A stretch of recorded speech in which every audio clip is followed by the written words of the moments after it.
you a good solid method that you can rely on when you want to change the colour of a specific area. In this lecture, we'll change the colour of a shirt. We already did that in a previous video, but as I said in that video, those two methods aren't the ones professionals prefer because they don't give you enough flexibility. Well, here's the new image I'm going to work on, and this technique is going to be non-destructive. Feel free to use some of your own images to try it out. Just make sure they have a decent-sized photo. If you're working on a 400 by 300 pixel canvas, your job is going to be much more difficult.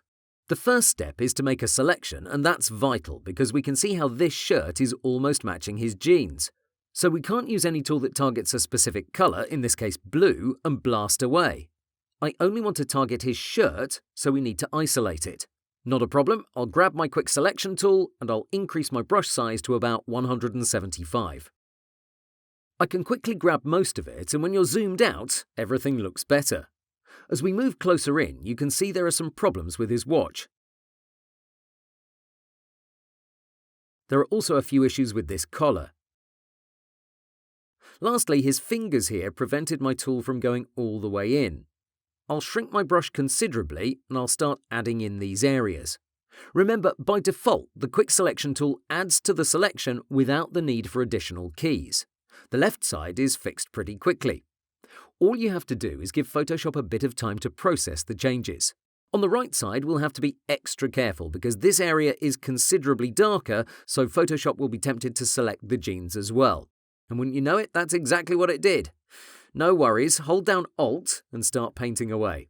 The more you go over an area with Alt, the better job Photoshop will do. That's because you're telling it, hey, I don't need these types of pixels in my selection, and Photoshop understands. While we're at it, let's exclude the watch as well. Okay, I'll zoom out with Ctrl-0. I'll leave the collar alone as well as any potential areas that didn't receive enough attention because we'll next use an adjustment layer.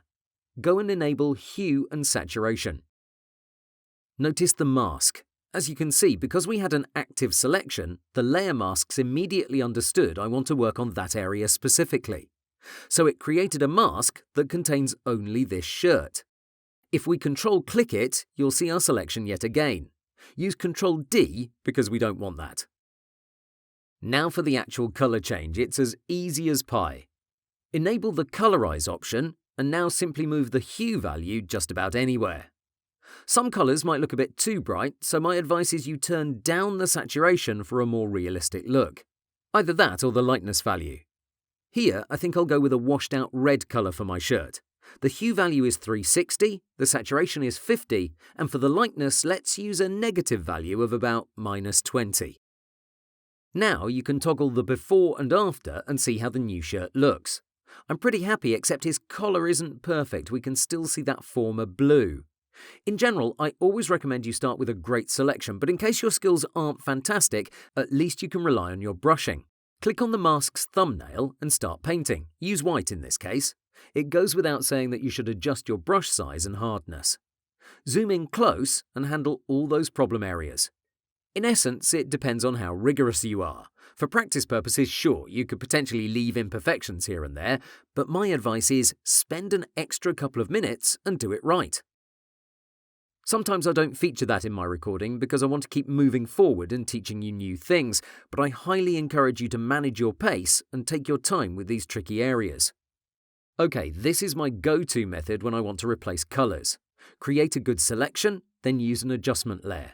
It's flexible, non-destructive, and it's not that difficult as long as you have a decent-sized image. Okay, now it's your turn. Upload a before and after photo of your own work. Show me what you can do with this technique. Have fun!